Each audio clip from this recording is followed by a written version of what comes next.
کہ وادی رضا کی کوہ ہمالا رضا کا ہے۔ ایسا نہیں ہے مقرر کو چھوٹ دینا ناجائز نہیں ہے، جائز ہے، دے سکتے ہیں۔ یہ اور بات ہے کہ ہم لوگ ترنم میں نہیں پڑھتے، تکلم میں ہی پڑھ لیتے ہیں۔ وادی رضا کی کوہ ہمالا رضا کا ہے، جس سمت دیکھئے وہ علاقہ رضا کا ہے۔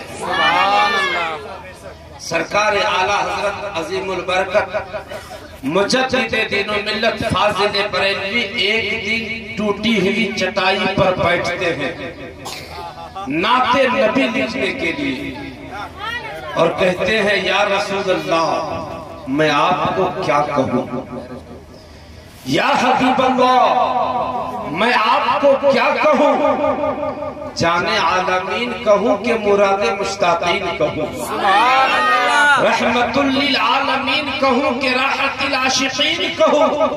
اے میرے آقا آپ تو بھوکوں کو کھانا کھلانے والے آقا ہیں، آپ تو ڈوبتوں کو تیرانے والے آقا ہیں، آپ تو ننگوں کو کپڑا پہنانے والے آقا ہیں، آپ شاہ مدینہ ہیں، آپ راحت و قلب و سینہ ہیں، آپ غیاث دارین ہیں، آپ راس الوفا ہیں، آپ وجہ الصفا ہیں، آپ عین التقا ہیں، آپ زین النقا ہیں، آپ کنز العطا ہیں، آپ بحر المنن ہیں، آپ نہر السنن ہیں، آپ جمیل الشیب ہیں۔ اے میرے آقا میں آپ کے بارے میں کیا کہوں، آپ کے آمد کے بارے میں قرآن کہہ رہا ہے لَقَدْ جَاءَكُم مِّنَ اللَّهِ نُورٌ وَكِتَابٌ مُّبِينٌ، آپ کے سینے کے بارے میں قرآن کہہ رہا ہے أَلَمْ نَشْرَحْ لَكَ صَدْرَكَ، آپ کے دست مبارک کے بارے میں قرآن اعلان کرتا ہے وَمَا رَمَيْتَ إِذْ رَمَيْتَ وَلَكِنَّ اللَّهَ رَمَى، آپ کے رفتار کے بارے میں قرآن کہہ رہا ہے سبحان الذی اسریٰ بعبدہ لیلا من المسجد الحرام الی المسجد الاقصی۔ یا رسول اللہ میں آپ کو کیا کہوں، آپ کے اندر حضرت آدم کا خلق بھی موجود ہے، آپ کے اندر حضرت عزیز کا عرفان بھی موجود ہے، آپ کے اندر حضرت ایوب کا صبر بھی موجود ہے، آپ کے اندر حضرت سلیمان کی حکومت بھی موجود ہے، آپ کے اندر حضرت ایوب کا صبر بھی موجود ہے۔ تب میرے رضا سچے رضا احمد رضا، ہم میرے رضا تیرے رضا سب کے رضا، امام احمد رضا نے کہا سرور کہوں کہ مالک و مولا کہوں تجھے، باغ خلیل کا گلے سے با کہوں تجھے، تیرے تو بس سے آئے بے تناہی سے آئے بری، حیران ہوں میرے شاہ میں کیا کیا کہوں تجھے۔ آخری رضا نے ختم سخن اس پہ کر دیا، خالی کا بندہ خلق کا آقی کہوں تجھے۔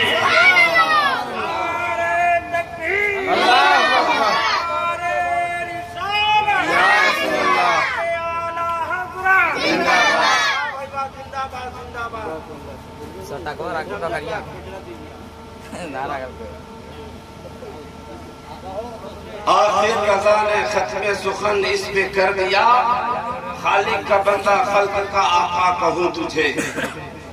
ایک وقت وہ وقت تھا جب علم و ادب کے ذریعے اسلام کی حقانیت پر حملہ ہوتا تھا، ایک وقت وہ وقت آیا جب ٹوپی پہن کر اسلام کی حقانیت پر حملہ ہونے لگا، داڑھی بڑھا کر اسلام کی حقانیت پر حملہ ہونے لگا۔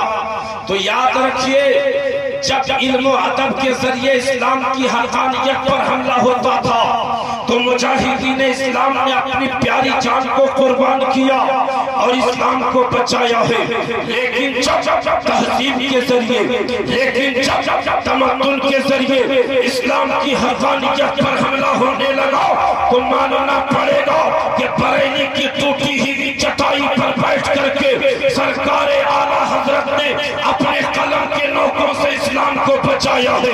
آج پوری دنیا کہتی ہے احمد رضا نے کیا کیا، احمد رضا نے کیا کیا، احمد رضا نے کچھ نہیں کیا۔ میں کہتا ہوں اٹھاؤ تاریخ، جب علم غیب نبوت پر بہت چھڑی مکہ المکرمہ میں معاذ اللہ مصطفیٰ کو علم غیب نہیں ہے، اس وقت کے مولانا صالح کمال مکی کی بارگاہ میں استفتاء آیا اور کہنے لگا حضور والا علم غیب نبوت کوئی جواب لکھ دیا جائے تو مولانا صالح کمال مکی نے کہا اس وقت اس صدی کے مجدد حج کے ارادے سے مکہ المکرمہ میں چلو فضل ہے، چلو ان کی بارگاہ میں چلتے ہیں، ان کی بارگاہ میں جب استفتاء پیش کریں گے تو کوئی جواب لکھ دیں گے۔ اب مولانا صالح کمال مکی سرکار اعلیٰ حضرت کی بارگاہ میں حاضر ہو گئے اور عرض کرتے ہیں حضور والا ختم ہو گیا ہے۔ امام احمد رضا نے کہا کیا ہوا؟ کہا ختم ہو گیا۔ کہا کیا ہوا؟ کہا حضور والا علم غیب نبوت پر ایک مستند کتاب لکھ دیجئے، آج بہت چل چکی ہے، سوال آ چکا ہے، کوئی کتاب لکھ دیجئے، کوئی تحریر لکھ دیجئے۔ تب میرے امام احمد رضا خان نے کہا ہے اے مولانا اس کا جواب کس زبان میں چاہتے ہو؟ عربی میں لکھوں، فارسی میں لکھوں، انگریزی میں لکھوں، ہندی میں لکھوں؟ اے مولانا اس کا جواب کس زبان میں چاہتے ہو؟ تو امام احمد رضا نے کہا، مولانا صالح کمال مکی نے کہا ہے حضور والا کہ عرب کی دنیا ہے، لہذا اس کا جواب عربی میں لکھ دیا جائے۔ اور احمد رضا قلم اور کاپی لے کر کے بیٹھتے ہیں اور صرف 8.5 گھنٹے میں علم غیب نبوت پر ایک مستند کتاب الدولۃ المکیہ کو لکھ دیا ہے۔ امام احمد رضا کا قلم دونوں ہاتھوں سے چل رہا تھا۔